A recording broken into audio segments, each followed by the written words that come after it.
Hello,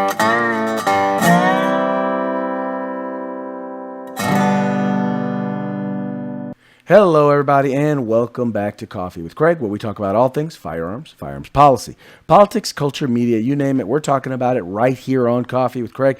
So please take a moment, like and share the program so that your friends can join in the conversation as it's happening. Also, if you haven't already done so, please make sure to subscribe to our YouTube channel and follow us on Facebook. And make sure in both cases to hit the notification button. That way, you will be alerted as soon as we go live with any of our videos. Also, as I always encourage you to do, please visit fpcgear.com. That's fpcgear.com.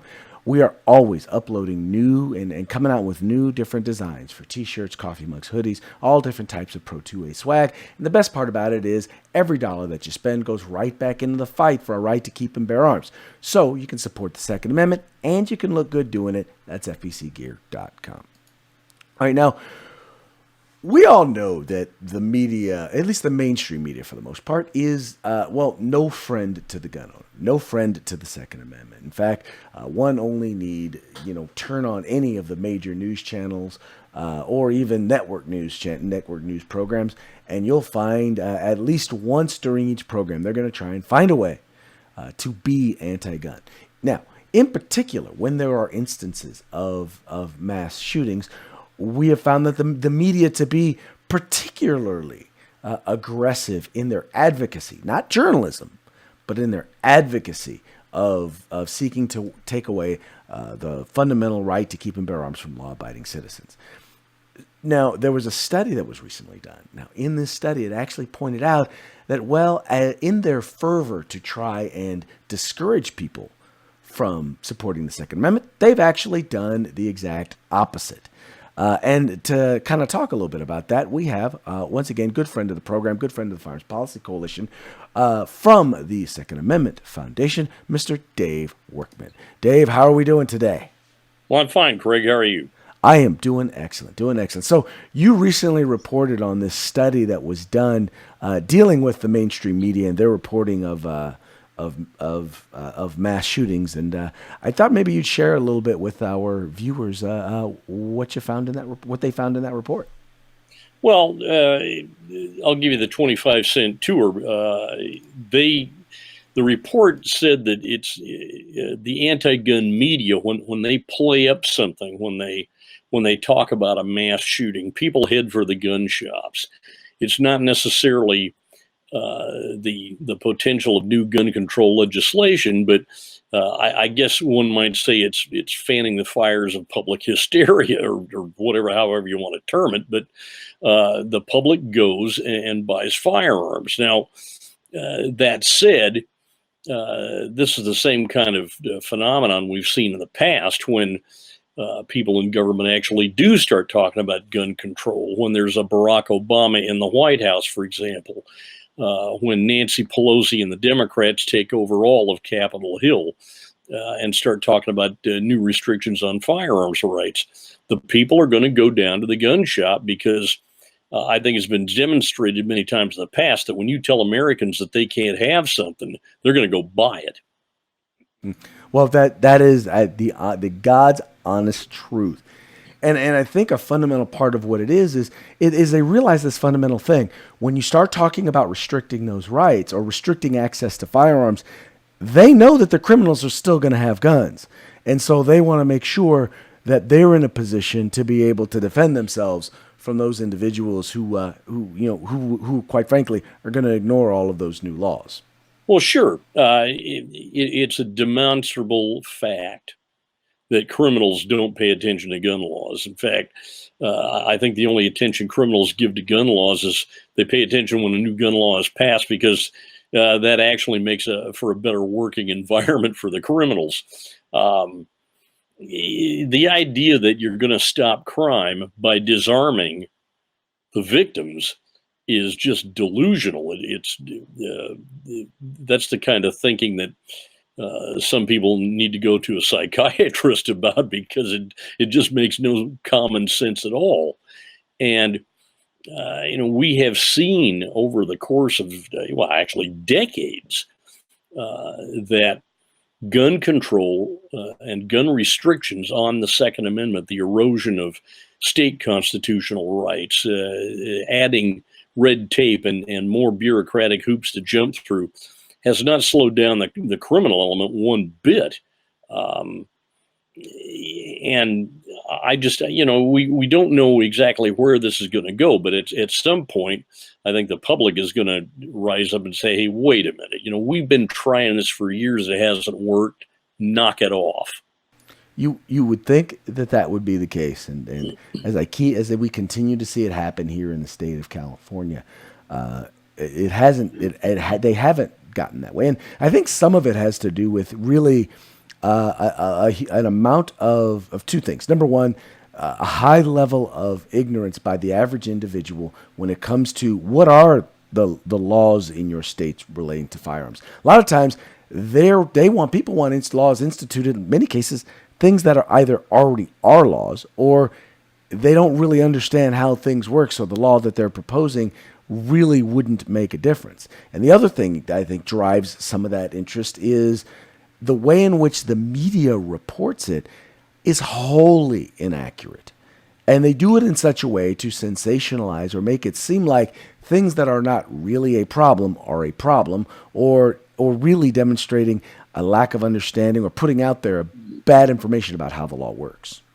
Well, I think that if you look at the history of gun control, in California is the best example of the failure of gun control. Now, as of July 1 last week, you're having your citizens down there are having to go through background checks to buy ammunition. Now, that's not going to stop criminals from getting their hands on ammunition, and anybody who thinks that it is crazy.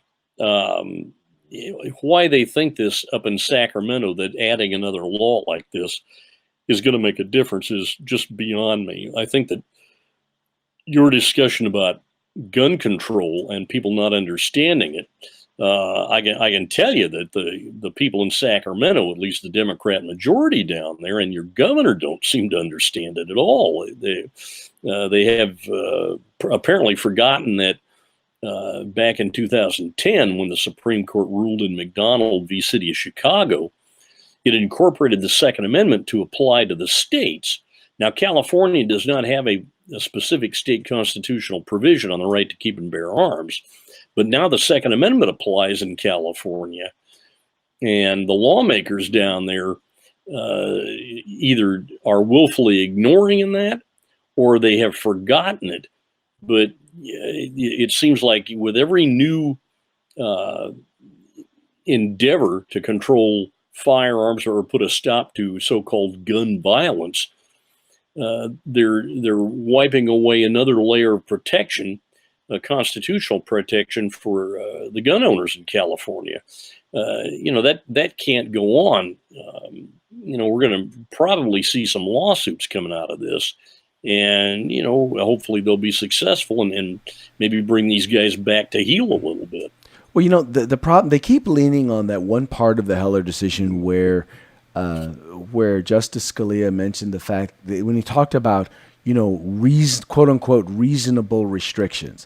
And the problem is that what they deem to be reasonable is based wholly on ignorance.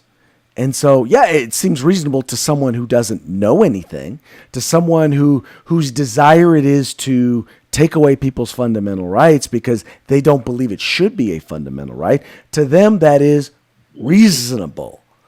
But to the person who actually owns firearms and uses them on a regular basis, or what wishes to be able to utilize them or carry or defend themselves, or to be able to conceal carry, whatever it is, it isn't reasonable. Of course it's reasonable if you're never, ever, ever going to utilize a firearm. A car costing $2 million is utterly reasonable if you never plan to buy a car.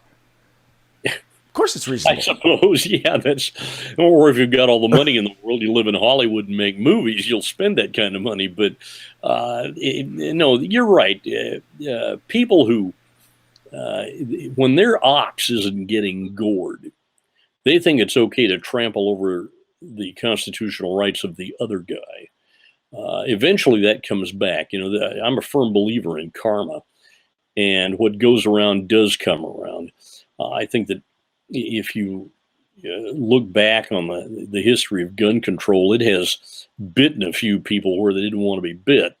And I guess maybe that's a good thing. But unfortunately, by the time that bite happens, it's probably too late to really affect any change. The gun control crowd and people who are gun prohibitionists, because that's really what they are too stubborn to acknowledge that all of their efforts so far have failed. And that being the case, instead of passing one more restrictive gun law, they need to get rid of the ones that they've already adopted because they've been abject failures. And all they've done is, as I said earlier, they've disarmed the victims and left people, the law-abiding citizens, at the mercy of criminals, and criminals don't have any mercy. That's the truth. Hey, do me a favor before we go. Let folks know where they can find your work, and you write some really good stuff. So I want folks to make sure they know where they can find where they can find your work as well as the work of the Second Amendment Foundation. Well, that's very kind of you. Thank you. I'm the senior editor of Liberty Park Press and thegunmag.com. One change that's coming up: thegunmag.com has ceased its print operation and will be entirely online as of this next month. The July issue was our last issue of the Gun Mag, and it had a good run. It used to be Gun Week, and now we've gone online. You can also find my stuff every day at conservativefiringline.com. And I write a weekly column for American Handgunner Online called Insider Online. And you can find my gun rights stuff in the print edition of Guns Magazine. Both of those magazines are based down in California, American Handgunner and Guns Magazine. So, we've got some connection to the Golden State. And occasionally my byline shows up in other places too, but mainly Liberty Park Press, thegunmag.com, Conservative Firing Line, American Handgunner, and Guns Magazine. That's where you can find my stuff. Great. Dave, once again, thank you so much. Thank you for all that you do. And if I don't get a chance to interview you again, I'll look forward to seeing you at the Gun Rights Policy Conference. Sounds like a plan. Thanks for having me. All right, sir. You take care. Everybody, Dave Workman, Second Amendment Foundation. You guys take care. All right, everybody. Well, hey, that's going to be it for today's Coffee with Craig. We very much appreciate you guys tuning in. We appreciate you liking and sharing the program, letting your friends know about the Firearms Policy Coalition. We are the home in the fight for civil rights. Got to use them or you're going to lose them. You guys take care. If you like our videos, follow, subscribe, like, and share.